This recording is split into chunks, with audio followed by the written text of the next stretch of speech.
Akala mo bang basketball ang wild? Sa ancient Maya, pag natalo ka, pwede kang isacrifice. Una, tawag sa laro nila, pok-tapok. Parang volleyball na may basketball vibes. Pero bawal kamay, bawal paa, hips lang ang gamit. Try mong mag-score gamit balakang. Pangalawa, yung bola gawa sa solid rubber, as in 9 pounds. Parang naglalaro ng bowling ball sa dibdib mo. At yung pinakagrabe, pag natalo ang elite team sa mga ritual matches, pwede silang i-offer sa gods.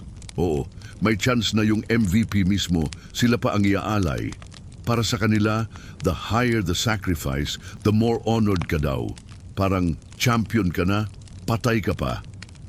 At yan pa lang yun. Sa next video, malalaman natin kung bakit pinutol ang dila ng ilan sa mga manlalaro. Follow mo na at comment ka nga, Team Sipay o Team Taya ng Buhay.